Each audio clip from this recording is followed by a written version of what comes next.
When did you first realize this is what you wanted to do, Nate? I think I always, like in high school, I would always joke about going to Zany's, our local club there. And so I always wanted to do stand-up. My dad's a magician and he does comedy and his magic. So, I mean, I was around entertainment. Yeah. And so it was always in my mind. I don't think I really knew how to start. Pre-internet, anything pre-internet, dude. It's like you couldn't look up how to do anything. So you just figured you can't do it. I mean, most of the jobs were, well, you can't do that. Right. Now you could Google like how to be an actor, how to do anything. But then you didn't. You were like, well, I got to know someone that does it.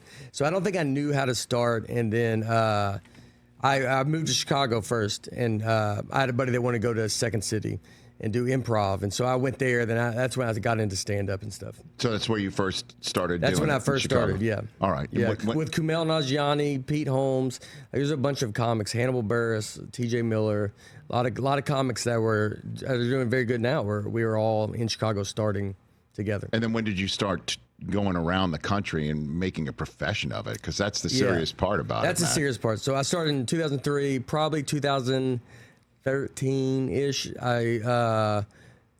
Is when I started kind of really going on the road a little bit more. And then, because I lived out here for a couple years, and then it was like auditioning wasn't going to be, I was terrible at it.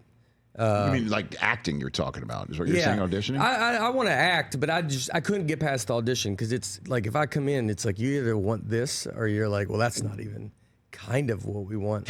I mean, but it can't be. I auditioned for the Entourage movie, and I went and took an acting class before it, and I told the guy, I was like, am I good? And he goes, you should try to get out of the audition. That's how bad it was.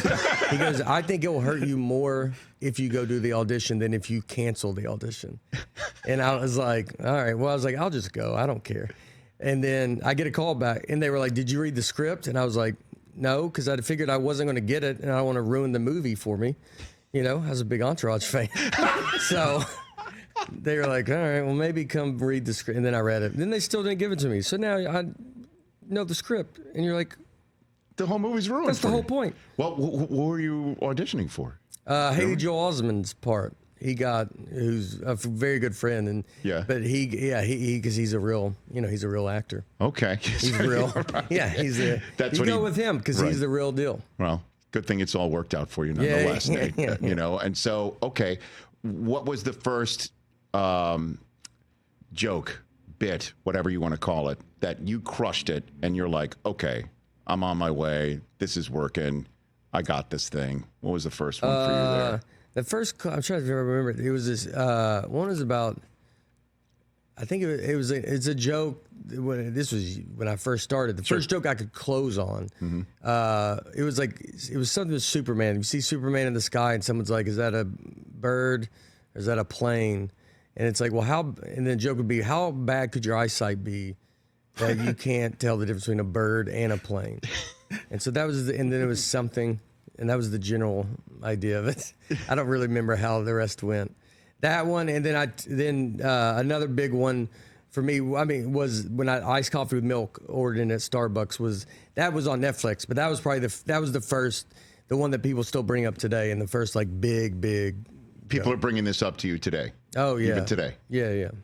Which is amazing that somebody remembers a joke for how many years now? 15, 20? Yeah. Something like that. And then Catch the Rich Eisen Show every single day on the Roku Channel, 12 to 3 Eastern, for free.